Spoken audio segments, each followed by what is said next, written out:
Muy bien, les voy a explicar en esta ocasión eh, cálculo de asentamientos, pero esto es la introducción para platicar sobre qué tipos de asentamientos podemos tener en una estructura, ¿ok? Muy bien, vamos a comenzar. Y vamos, ahí está la presentación, perfecto. Va, bien. A grandes rasgos, lo que podemos comentar, y esto de manera general, es que podemos tener asentamientos de tres tipos si hablamos de lo que sucede en el tiempo. Podemos tener asentamientos inmediatos, ¿sí? Que son asentamientos elásticos, se le llaman así por razones obvias, están relacionados con los suelos gruesos, ahorita lo veremos más adelante. Y por consolidación primaria, se le llamaba antes, pero es la única consolidación que ocurre, entonces es más correcto decir por consolidación. Y por compresión secundaria o creep. ¿Sí? Anteriormente se decía consolidación primaria y consolidación secundaria, pero está pasando de moda.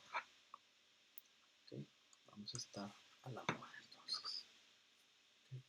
Bien, tenemos esos tres tipos de asentamientos en el tiempo, ¿sí? Que realmente se representarían como un continuo, ¿sí? Desde el momento de aplicación de la carga. ¿Okay? Aquí vamos a poner la pluma. ¿Okay? La carga se aplicaría en este instante, ¿verdad? En el tiempo igual a 0, ¿verdad? Y empieza la deformación. ¿Okay? Este sería el asentamiento inmediato.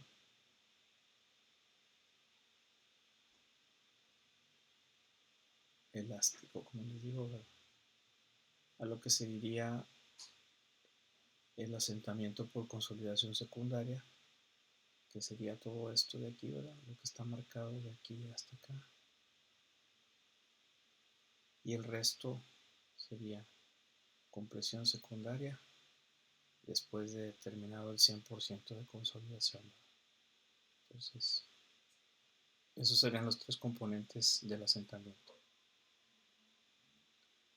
El asentamiento sería la suma de esos tres. ¿Okay?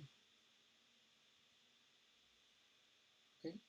Como lo decía hace un momento, los asentamientos elásticos son importantes para los suelos gruesos, ¿sí?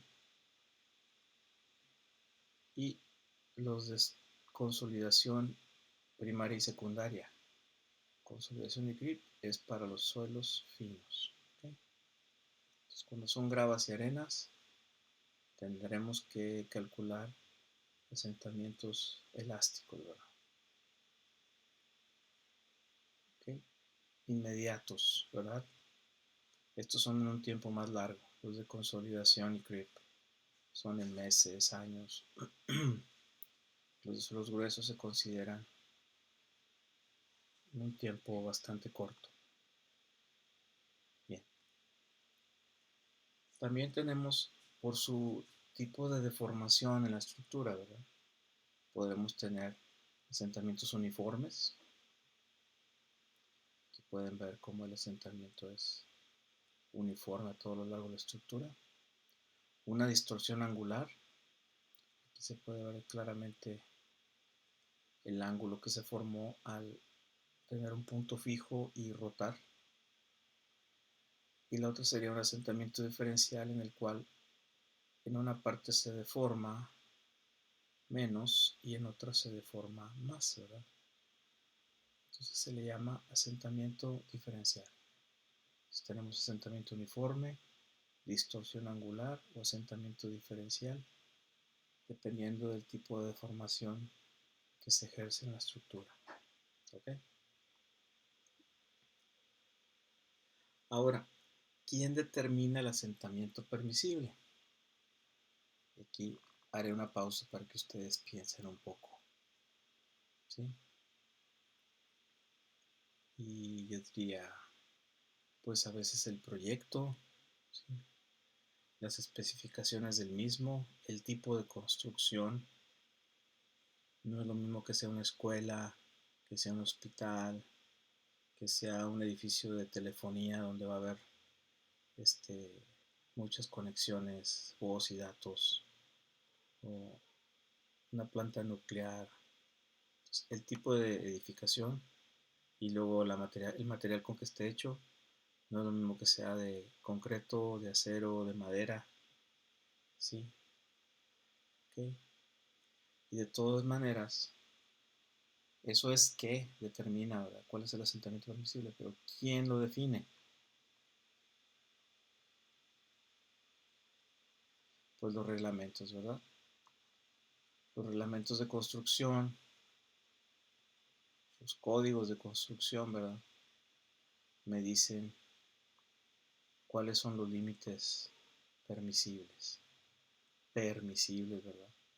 Ya estamos hablando de una tolerancia y de algo ya hasta de carácter legal, ¿no? De carácter que puede significar un litigio en caso de que no se cumpla. ¿Okay? Obviamente, nosotros en los libros de texto vamos a encontrar recomendaciones, ¿sí? Sobre asentamientos totales, asentamientos, distorsiones angulares, asentamientos diferenciales, ¿sí?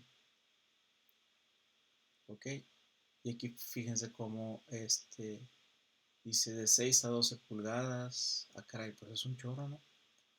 Dice chimeneas, silos, placas de 3 a 12 pulgadas. Órale, es bastante, ¿verdad? Luego aquí, inclinación de chimeneas y torres, 2,04 de la longitud de la chimenea.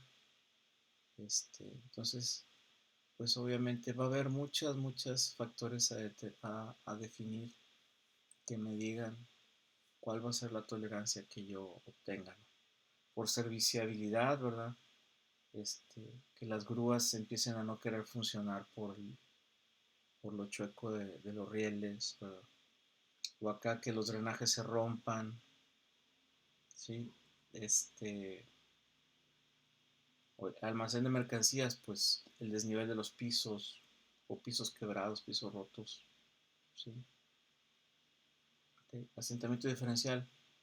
En muros de ladrillo, pues no es lo mismo que en otro tipo de pantallas de concreto, ¿verdad? Okay. Pero todas estas son recomendaciones, ¿verdad? De serviciabilidad.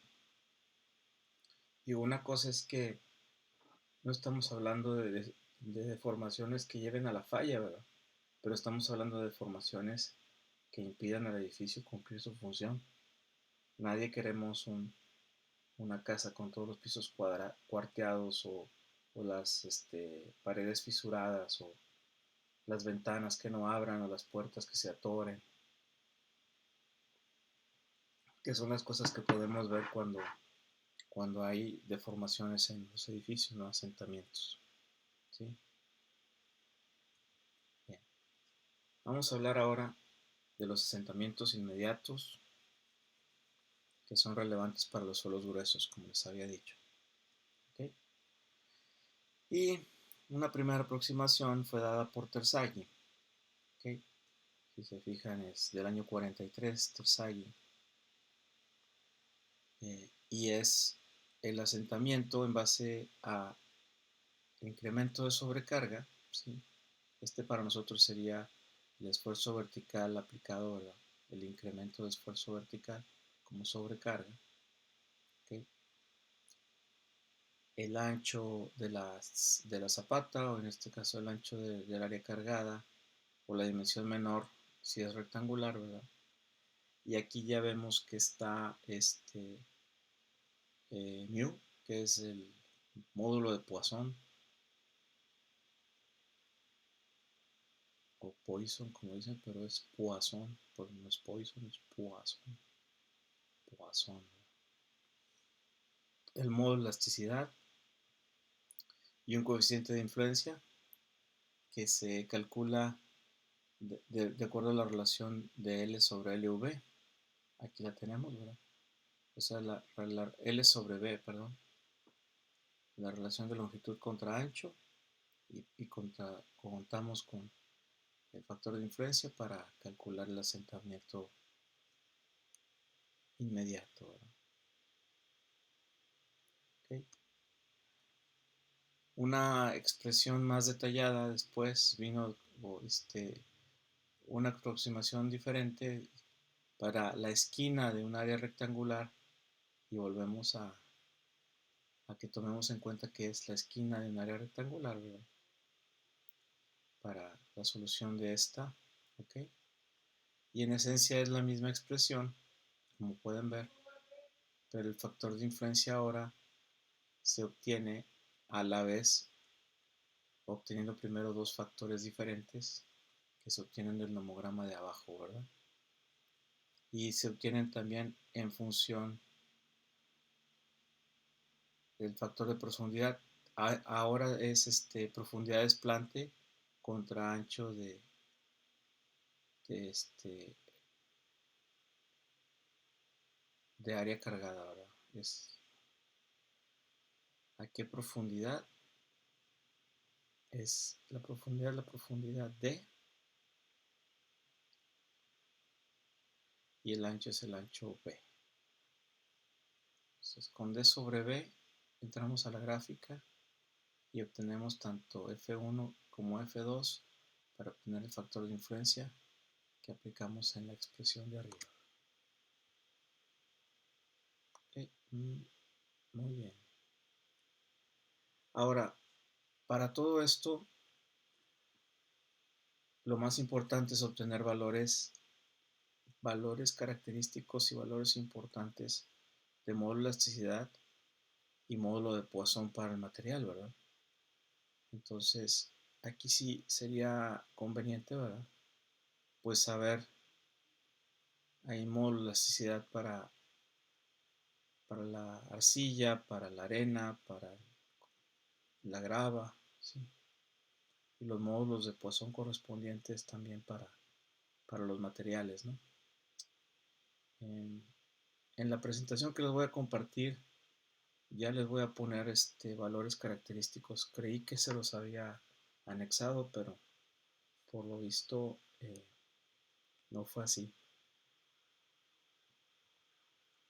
Ok. Vayámonos con los asentamientos por consolidación entonces. Okay. Que es en suelos finos. Ambas imágenes son de la Ciudad de México y ustedes pueden ver efectos visibles de los asentamientos por consolidación, ¿verdad? Aquí hay una distorsión angular de la Basílica de Guadalupe Antigua. Aquí está el Cerro del Tepeyac. Esta es la Basílica de Guadalupe Antigua.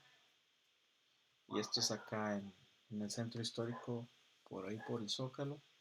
Y se puede ver las diferencias de asentamientos entre el centro de la calle y en la esquina, ¿verdad? Cómo va la deformación de estos edificios muy pesados para el suelo en el que están cimentados. ¿Ok? Y tenemos que hacer memoria, ¿sí? De que tenemos las características de compresibilidad del material. En este caso, tanto la curva de consolidación como la curva de compresibilidad, ¿sí? Entonces, con la curva de consolidación, yo sé en cuánto tiempo se va a efectuar el 100% de la deformación por consolidación, ¿verdad? Y hago memoria para ustedes de que el fenómeno de consolidación es un fenómeno de drenaje de agua expulsándolo de la muestra, ¿no? Entonces, lo que estamos viendo es el cambio de volumen causado por el agua que estoy expulsando de la muestra, ¿sí? Entonces, ese cambio de volumen, yo lo voy y lo relacione con el cambio de altura de la muestra para sacar la deformación vertical, el asentamiento, ¿no? Con el coeficiente de consolidación yo puedo saber en qué tiempo se logra, ¿verdad? ¿Okay? Y mientras tanto la curva de compresibilidad me sirve para saber la magnitud de la deformación, ¿verdad? ¿Qué tanto se va a deformar?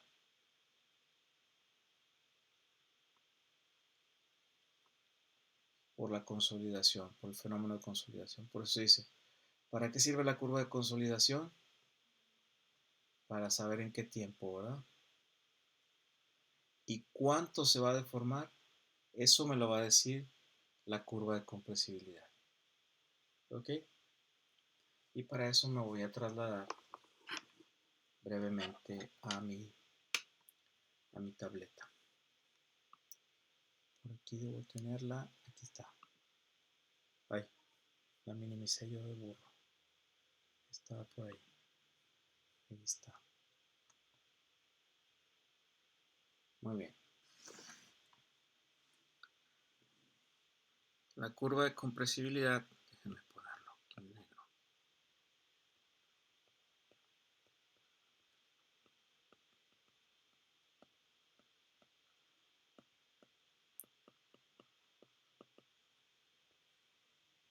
¿Sí? Viene dada por las diferentes curvas de consolidación de la muestra, ¿okay? Que me dieron cuánto se iba deformando conforme yo iba aplicando el incremento de esfuerzo, ¿verdad? Aquí yo le llamo P porque es un esfuerzo promedio, pero para mí es un esfuerzo normal, ¿verdad? Entonces, es un esfuerzo normal y aquí yo grafico relación de vacíos, que es la manera que yo tengo de relacionar el cambio de volumen, ¿verdad? Iba bajando y quiebra, ¿verdad? Y luego yo hago varios etapas de recompresión y entonces mi curva me viene quedando así y luego se regresa para acá, ¿verdad? ¿Ok? Entonces, de esta curva sabemos que tenemos una línea de recompresión, se le llama, y tenemos el tramo recto de acá, que se le conoce como tramo virgen, ¿verdad?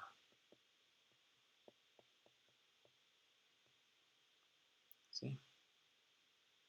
Bueno, la pendiente, ¿sí?, de este tramo es lo que se conoce como índice de compresibilidad.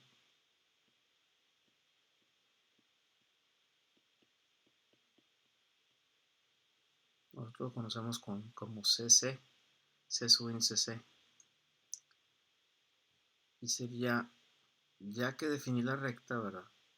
En cualquier punto de esta recta, ya que la definí, ¿con qué pendiente va, verdad? Tengo los valores de relación de vacíos y tengo sus correspondientes esfuerzos. Entonces sería la diferencia entre 2 menos E1 entre logaritmo de sigma 2 menos logaritmo de sigma 1. Se acostumbra a poner como menos delta E o logaritmo. El logaritmo de la resta de dos logaritmos es igual que la división de ellos. Entonces me queda que el índice de compresibilidad es menos delta E sobre logaritmo de sigma 2 sobre sigma 1. El menos no quiere decir otra cosa más que la pendiente de esa recta es negativa. ¿Ok? Bien. Entonces ya tenemos el índice de compresibilidad. ¿Okay? La magnitud de la variación, ¿verdad? Delta E sería cambio de relación de vacíos para el incremento de esfuerzo, ¿verdad? ¿Okay? Que va de aquí a acá, ¿verdad? Este sería el incremento de esfuerzo. ¿Ok? Bien. Esto lo vamos a dejar por aquí y vamos a trabajar con algo que no debe ser ajeno para ustedes y que nos ayuda a entender de dónde viene el cambio de volumen.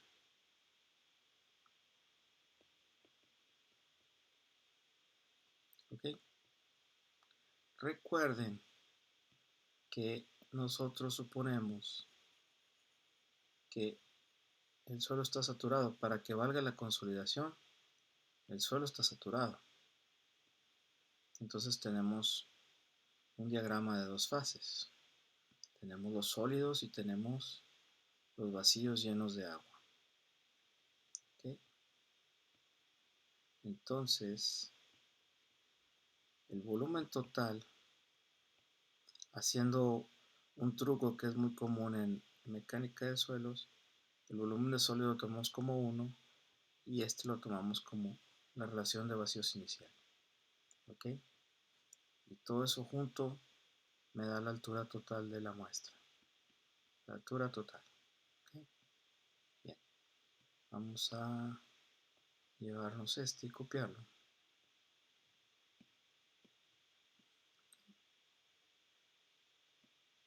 Pues resulta que después, ya que lo sometí a unos esfuerzos adicionales, ¿verdad? Esto se va a cambiar de volumen, ¿verdad? Se va a reducir. ¿Verdad? Se reduce de volumen. ¿Okay? Vamos a borrarle aquí. Y esa reducción de volumen, ¿okay? Sería solamente un cambio de relación de vacíos. ¿Sí? Acuérdense que estamos expulsando agua en la consolidación, entonces lo que cambia son, y eso sería relacionado con un cambio de altura. ¿Sí? Entonces, el cambio de altura se relaciona con el cambio de relación de vacíos. ¿Sí? Con la altura total o altura original que divide a el volumen original. Este es el volumen original de la muestra. ¿Cuál es el truquillo que hicimos? Y esta sería la altura inicial. Entonces, yo puedo decir que mi cambio de altura es igual a delta E sobre 1 más E0 por H. Le voy a cambiar este a que sea HO, que es la altura original, ¿verdad? Para que sea más entendible. Así tenemos volumen original y altura original. ¡Tarán! Entonces, este sería, ese cambio de altura, pues yo le llamo asentamiento por consolidación.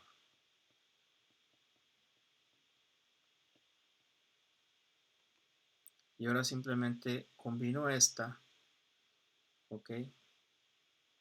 Con esta de acá. Fíjense cómo, déjenme copiarla para que vean que sí se combina. Como que va bien, esto es como un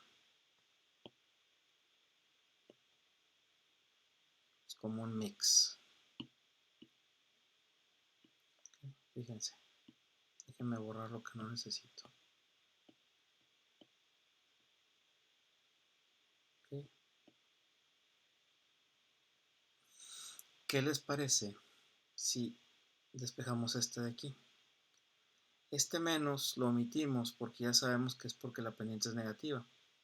Entonces de esta tengo que CC es igual a delta E sobre logaritmo de sigma 2 sobre sigma 1, de donde si despejo delta E me queda que delta E es igual a CC logaritmo de sigma 2 sobre sigma 1, y sustituyo en la de delta H. Entonces sustituyo en esta. Me va a quedar que el asentamiento por consolidación entonces sería CC logaritmo de sigma 2 sobre sigma 1, ¿sí?, sobre 1 más E0 por H0. Y así se ve muy sucio y nosotros lo encontramos en los libros como delta H igual a CC sobre 1 más E0 por logaritmo de sigma 2 sobre sigma 1 por H0. ¿Okay? Y esta entonces, eso hace que yo ya tenga una expresión en la que estoy combinando características del suelo, ¿sí? Aquí ya tengo el índice de compresibilidad, la relación de vacíos inicial, ¿ok?, que lo saqué de la prueba de consolidación.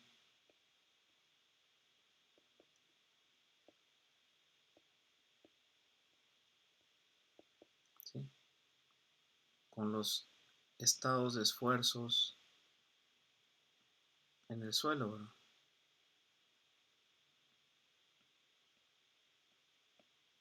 Entonces, ojo con esto.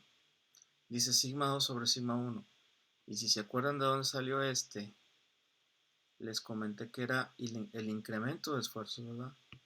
Yo estoy aquí y se incrementa a sigma 2. Entonces es del estado de esfuerzos original, sigma 1 sería el estado de esfuerzos original,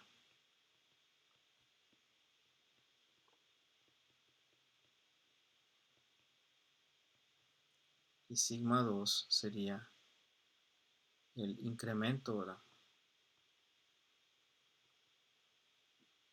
¿Sí? O más correctamente dicho, el original más el incremento, ¿verdad? Porque es neto, ¿verdad? Sería el original más el incremento. Pues resulta que en el suelo, y aquí viene y la relevancia de lo que hemos estado haciendo en las semanas anteriores, ¿sí? Está el suelo aquí, ¿verdad? Y si nada lo perturba y nada lo molesta a cierta profundidad, yo tengo el esfuerzo vertical geostático, ¿verdad?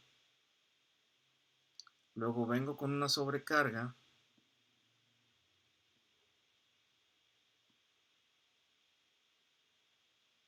rectangular, cuadrada, lo que sea, ¿verdad? Entonces, a esta profundidad, pues yo tengo un incremento, ¿verdad? Entonces, a esta profundidad, ahora yo tengo sigma B0 más delta sigma Z, ¿verdad? Entonces, la expresión se me transforma en CC sobre 1 más E0 por el logaritmo del esfuerzo original más el incremento a esa profundidad que estoy buscando sobre el esfuerzo original por H. Y aquí, ¿verdad? Ese incremento, por eso yo fui muy insistente en ponerle el delta sigma a lo que estábamos considerando como sobrecarga, porque es el incremento lo que causa el asentamiento, ¿verdad? O sea, esta sobrecarga es la que podemos calcular ya sea con el método 1-2 o con Boussinesq, dependiendo de si es rectangular o circular. Y si se fijan, nos tardamos un poco en saber para qué lo íbamos a utilizar, pero aquí es donde lo utilizamos, ¿verdad? Dentro de la fórmula de cálculo para el asentamiento. O sea, con este calculamos la magnitud del asentamiento por consolidación.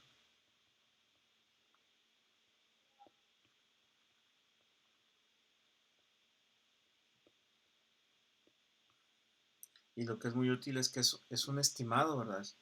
Y no es que yo tenga la bola de cristal, no es que yo tenga la bola de cristal que me diga ah, cuánto se va a deformar, ¿verdad? ¿Qué onda?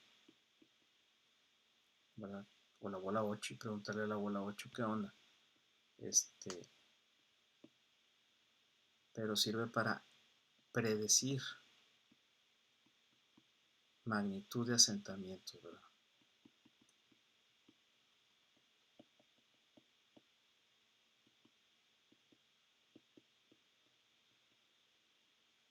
Entonces, aquí predecir, estimar,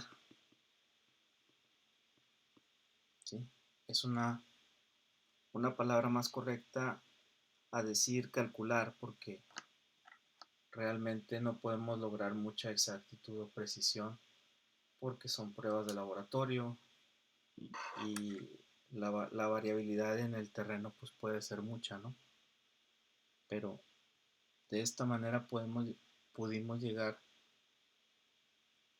a un razonamiento lógico de dónde sale la expresión, ¿sí? Muy bien. Entonces, en resumen, le voy a dar, a ver si puedo. Si no se ve muy bien, que se ve muy chiquito, ¿verdad? Se lo voy a leer. Los asentamientos pueden ser inmediatos por consolidación o por compresión secundaria. Los asentamientos inmediatos son relevantes para los suelos granulares, gravas y arenas. Los de consolidación y compresión secundaria para los suelos finos. La compresión secundaria solamente es importante para ciertos tipos de suelos muy particulares. El cálculo de la magnitud de asentamiento inmediato es por medios elásticos, μ y el módulo de elasticidad lo tenemos que conocer, ¿verdad? El módulo de Poisson y el de elasticidad. El cálculo de magnitud de asentamientos por consolidación requiere de datos de la prueba, ¿verdad? El índice de compresibilidad y el coeficiente de consolidación. Y es importante saber el tipo de esfuerzos por sobrecarga y su efecto en el terreno para poder utilizarla y poder estimar, predecir un asentamiento. ¿Okay? Muy bien. Ok. Entonces, como pueden ver, esto nada más es para ganarle tiempo y que esté por aquí grabado la intención de para qué queremos estimar asentamientos y ir redondeando lo que viene siendo este tema, ¿verdad? Ya en un video posterior les preparo un ejercicio al respecto. Muy bien, perfecto. Pues sin más por el momento, gracias por su atención y nos vemos a la próxima.